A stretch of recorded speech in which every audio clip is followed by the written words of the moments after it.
നല്ല വില കൊടുത്ത് വാങ്ങിയ പ്ലാന്റ് ആയിരുന്നു. അത്യാവശ്യം വെയിലൊക്കെ കിട്ടുന്നിടത്ത് നല്ല വളവും വെള്ളമൊക്കെ കൊടുത്ത് നോക്കുന്ന പ്ലാന്റാണ്. പക്ഷെ കായൊന്നും പിടിക്കുന്നില്ല.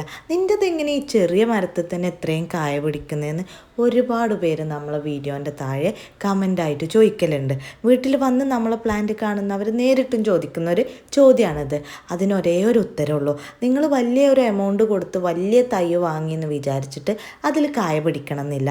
നമ്മൾ തിരഞ്ഞെടുക്കുന്ന തൈകൾ എപ്പോഴും ഹെൽത്തി ആയിട്ടിരിക്കണം. അതിൻ്റെ മദർ പ്ലാന്റും എപ്പോഴും നല്ല കായ്കളൊക്കെ തരുന്ന നല്ല ഹെൽത്തി ആയിട്ടുള്ള ഒരു പ്ലാന്റ് ആയിട്ടിരിക്കണം. 2018 വീട് വെച്ച അന്ന് മുതൽ ഇന്ന് വരെ നമ്മൾ മാസത്തിൽ ഒരു തൈയെങ്കിലും ഏതെങ്കിലും തരത്തിൽ വെച്ച് പിടിപ്പിക്കാൻ നോക്കാറുണ്ട്. പല സ്ഥലത്തുനിന്ന് വാങ്ങി വെച്ച തൈകൾ ഒന്നും തന്നെ പിടിച്ചിട്ടില്ലായിരുന്നു. പക്ഷെ ഈ ഒരു ഷോപ്പ് ഉണ്ടല്ലോ, ഇവിടുന്ന് വാങ്ങിയതൊന്നും കായ്ക്കാതിരുന്നിട്ട്, ഇവിടുന്ന് വാങ്ങി കായ്കൾ കിട്ടി തുടങ്ങിയത് മുതൽ പിന്നെ ഇവിടുന്ന് മാത്രമേ വാങ്ങാറുള്ളൂ. വേറെ എവിടുന്ന് വാങ്ങിയാലും നമുക്കൊരു സാറ്റിസ്ഫാക്ഷൻ കിട്ടില്ല.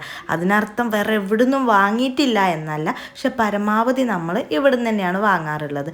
അപ്പോൾ ഈ ഒരു ലൊക്കേഷൻ ചോദിച്ചവർക്ക് വേണ്ടിയിട്ടാണ് ഈ വീഡിയോ. പാണ്ടിക്കാട്ട് നിന്ന് വരുമ്പോൾ ഒലിപ്പുഴ പാലം കഴിഞ്ഞിട്ട് ഒരു 50 മീറ്റർ പോകുമ്പോൾ ഇന്ത്യൻ ഓയിൽ കാണും. അത് കഴിഞ്ഞ് വീണ്ടും ഒരു 50 മീറ്റർ പോകുമ്പോൾ റൈറ്റ് സൈഡിലാണ് ഈ ഒരു ഗാർഡന് ലൊക്കേറ്റ് ചെയ്യുന്നത്. റെയിൻബോ എന്നാണ് ഗാർഡൻ്റെ പേര് വരുന്നത്. പിന്നെ ഒരു കാര്യം പറയാനുള്ളത്, ഹ്യൂജ് കളക്ഷൻസ് ഒന്നും എക്സ്പെക്റ്റ് ചെയ്ത് ഇവിടെ വരണ്ട.